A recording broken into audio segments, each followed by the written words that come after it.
चांदोबा रामायण 13वा भाग। भरत आधी आपल्या वडिलांच्या राजवाड्यात गेला। तेथे वडील दिसले नाहीत म्हणून तो आपल्या आईच्या महालात आला। मुलाला पाहताच कैकेयी आसनावरून उठली। तिने आपल्या पायांना नमस्कार करणाऱ्या भरताला जवळ बसवून घेतले। कुशल प्रश्न विचारत ती म्हणाली, माझ्या मुला, तू निघून किती दिवस झाले? तुझे मामा आणि आजोबा कुशल आहेत ना? तुला तिथे सर्व काही सुखरूप झाले का? भरताने सर्व प्रश्नांना उत्तर दिले आणि म्हणाला, आई, वडील कुठे आहेत? मोठ्या आई कौसलेच्या महालात आहेत का? मला त्यांच्या पायांना नमस्कार करायचा आहे। कैकेयी म्हणाली, मुला, ते श्रेष्ठ लोकांत विलीन झाले आणि तिने त्याच्या मृत्यूची बातमी दिली। हे ऐकताच भरत कोसळून पडला। कैकेयी त्याला धीर देण्याचा प्रयत्न करू लागली। काही वेळ शोक करून भरत म्हणाला, आई, मग शेवटच्या क्षणी त्यांनी मला काही सांगितले का? त्यांचे शेवटचे शब्द कोणते होते? कैकेयी म्हणाली, अरे रामा, अरे लक्ष्मणा, अरे सीते, असे म्हणत त्यांनी प्राण सोडले। मुला, भरत आश्चर्याने म्हणाला, हे काय? राम, सीता आणि लक्ष्मण त्यांच्या जवळ नव्हते का? कैकेयी म्हणाली, ते वनवासाला गेले आहेत मुला। राम वल्कले आणि जटा धारण करून वनात निघाला, तेव्हा सीता आणि लक्ष्मणही त्याच्यासोबत गेले। भरत अधिकच चकित होऊन म्हणाला, काय? रामाने कोणते पाप केले? तो तर कोणतेही वाईट कृत्य करीत नाही। भ्रूणहत्येचे पाप करणाऱ्यास जशी शिक्षा देतात तशी वनवासाची शिक्षा त्याला का दिली? कैकेयी म्हणाली, तसे काही नाही। महाराज रामाचा राज्याभिषेक करणार आहेत असे ऐकून मी त्यांच्याकडे 2 वर मागितले। तो राज्याभिषेक तुझा करावा आणि रामाला 14 वर्षे वनवासाला पाठवावे असे मी मागितले। महाराजांनी होकार दिला, म्हणून वसिष्ठ व इतरांनी जे करणे आवश्यक होते ते सर्व केले आहे। तू नीट राज्याभिषेक करून घे। कैकेयीचे हे शब्द ऐकताच भरत संतापाने पेटून उठला आणि बोलायला हव्यात ती कठोर वचने बोलला। तो म्हणाला, तू आपल्या पतीचा वध केला आणि रामाला जंगलात पाठवले। तुझा चेहरा पाहणेही पाप आहे। तो पुढे म्हणाला, ज्येष्ठ पुत्रालाच राज्याभिषेक होणे हा क्षत्रिय वंशाचा धर्म आहे, हे तुला माहीत नाही का? राम आणि लक्ष्मण नसताना मी हे राज्यभार कसा पेलू असे तुला वाटले? तो आईला म्हणाला, मी आत्ताच जाऊन रामाला परत बोलावून आणीन, त्याचा राज्याभिषेक करीन आणि त्याची दास्यसेवा करीन। इतके मोठे कृत्य केल्याबद्दल त्याने कैकेयीला अग्नीत उडी मारायला सांगितले किंवा वनात निघून जायला सांगितले। तेही नसेल तर गळ्याला फास लावून मरायला सांगितले। तेवढ्यात मंत्री तेथे आले। भरताने त्यांना स्पष्ट सांगितले की त्याला राज्याची इच्छा नाही, राज्य हवे आहे असे त्याने कधीच आपल्या आईला सांगितले नव्हते। कैकेयीने वडिलांकडे वर मागितले आणि सीता, राम, लक्ष्मण वनात निघून गेले हे सर्व दुर्देशी असलेल्या त्याला आणि शत्रुघ्नाला अजिबात माहीत नव्हते असे त्याने ठामपणे सांगितले। यानंतर भरत आणि शत्रुघ्न कौसलेकडे गेले। तिला आलिंगन देऊन तिच्यासोबत तेही रडले। कैकेयीने केलेल्या द्रोहाची कथा कौसलेने भरताला सांगितली, तेव्हा भरताला वाटले की त्यालाही आईसोबत दोषी ठरवले जात आहे। रामाच्या वनवासाला आपण संमती दिली नव्हती असे भयंकर शपथा घेऊन तो व्याकुळ झाला। कौसलेने त्याला धीर दिला। दुःखसागरात बुडालेल्या भरताला वसिष्ठ म्हणाले, मुला, हा शोकावर आणि दशरथ महाराजांची उत्तरक्रिया कर। तेलाच्या भांड्यातून वर काढलेले वडिलांचे शरीर पाहून भरत म्हणाला, वडिलांनो, तुम्ही निघून गेलात, राम वनात आहे। हा राज्यभार कोण उचलणार? दशरथांना पालखीत ठेवून नगराबाहेर नेले। शवाच्या पुढे नगरवासी चांदीची व सोन्याची नाणी उधळत चालले। चंदन, अगर, गुग्गुळ इत्यादी धूप अर्पण करीत ते पुढे जात होते। दशरथांच्या राण्या पालख्यांतून गेल्या। चिता रचून शव ठेवताच दशरथांच्या राण्या भरतासह चितेभोवती अपप्रदक्षिणा घालू लागल्या। भरताने वडिलांना अग्नी दिल्यावर सर्वजण नगरात परतले। भरताने वडिलांसाठी 10 दिवस सुतक पाळले। त्यानंतर 2 दिवस श्राद्धकर्म केले।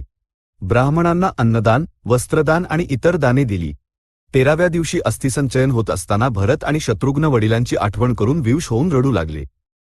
यानंतर एका ठिकाणी भरत आणि शत्रुघ्न घडलेल्या घटनांबद्दल बोलत होते। आपला मोठा भाऊ लक्ष्मण वडिलांना का अडवू शकला नाही याचे शत्रुघ्नाला आश्चर्य वाटत होते। तेवढ्यात मंथरा राणीप्रमाणे सजून नटासारखी माकडी भासून तिकडे आली। द्वारपालांनी तिला पकडून शत्रुघ्नापुढे आणले आणि म्हणाले, ही बघा, सर्व पापांची मूळ कारणीभूत मंथरा। शत्रुघ्नाने क्रोधावेशात मंथराला पकडले आणि तिला मारण्याच्या उद्देशाने ओढत नेऊ लागला।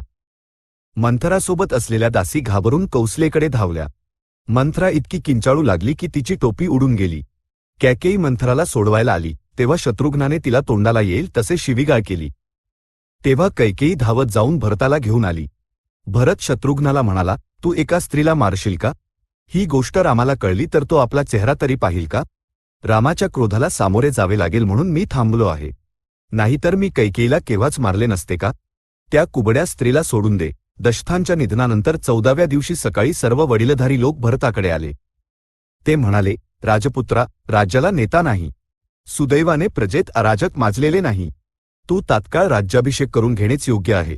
भरत म्हणाला, आमच्या वंशपरंपरेनुसार ज्येष्ठच राजा होतो, म्हणून मला राजा होण्यास सांगणे योग्य नाही. आईने मागितले म्हणून मी मुकुट धारण करणार नाही.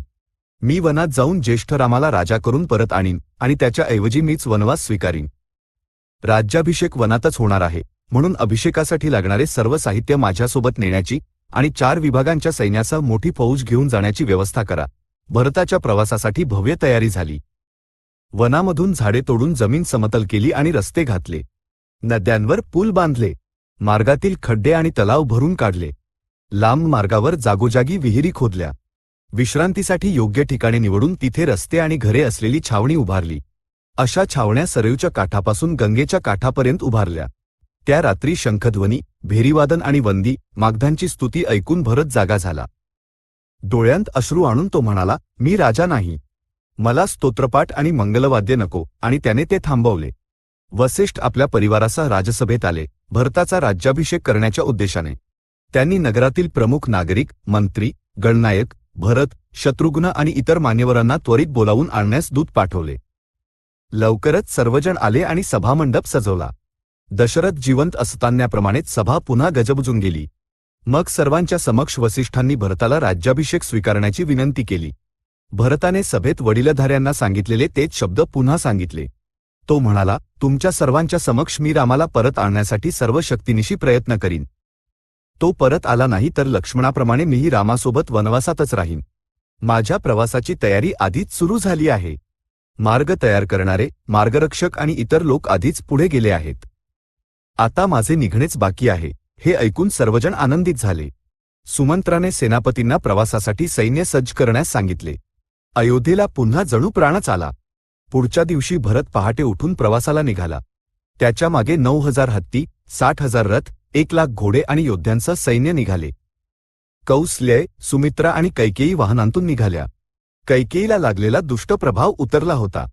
आपल्या कृत्याचा पश्चात्ताप करत ती इतरांपेक्षा पुढेच चालत होती. नगरवासी गटागटांनी भरताच्या मागे गेले. रामाला प्रिय असलेले लोक, व्यापारी आणि इतरही रामाला पाहण्यासाठी प्रवासाला निघाले. अनेक हजार ब्राह्मण बैलगाड्यांतून भरताच्या मागे निघाले. इतक्या मोठ्या सैन्यासह भरत गंगेच्या तीरावर शृंगीबेरपूर येथे पोहोचला. त्याने आपल्या सैन्याला नदीकाठी जागोजागी तळ ठोकण्याची आज्ञा दिली. तो मंत्र्यांना म्हणाला, आजची रात्र या तीरावर विश्रांती घेऊ आणि उद्या पहाटे गंगा पार करू. आता मी नदीत उतरून वडिलांना तर्पण देतो. गंगेच्या काठी महासागरासारखी सेना येऊन तळ ठोकत आहे, हे गुहाने पाहिले. रथाच्या ध्वजदंडावरून त्याला कळले की तो रथ भरताचा असावा. त्याने आपल्या विश्वासू लोकांना बोलावून म्हणाला, भरत इतक्या सैन्यासह का आला असेल? राम वनवास पूर्ण करून परत येऊन राज्य मागेल या भीतीने कदाचित तो रामाला वनातच मारायला आला असेल. आपल्याला कोणत्याही प्रकारे रामाचे रक्षण करावे लागेल. तो माझा मित्र आहे, म्हणून आपल्या लोकांना 500 होड्या तयार करायला सांगा. प्रत्येक होडीत 100 तरुणांची व्यवस्था करा.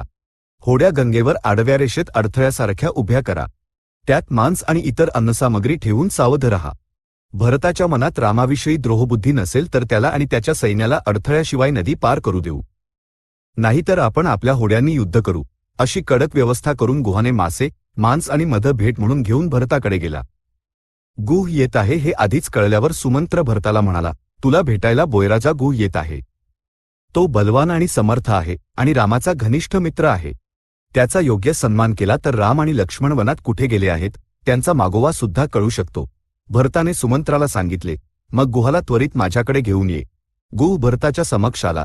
त्याने आणलेल्या भेटवस्तू अर्पण केल्या आणि म्हणाला, तुम्ही येत आहात हे आधी कळले असते तर उत्तम स्वागत आणि आतिथ्याची व्यवस्था केली असती.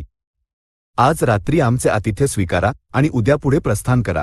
गुहाला आनंद होईल अशा रीतीने भरत म्हणाला, राजा, एवढ्या मोठ्या सैन्याचे आतिथ्य तू एकटाच करशील असे म्हणालास. यापेक्षा मोठा सन्मान आम्हाला आणखी काय हवा?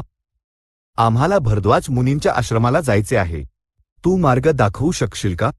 इथून पुढचा मार्ग फार कठीण आहे असे मी ऐकले आहे.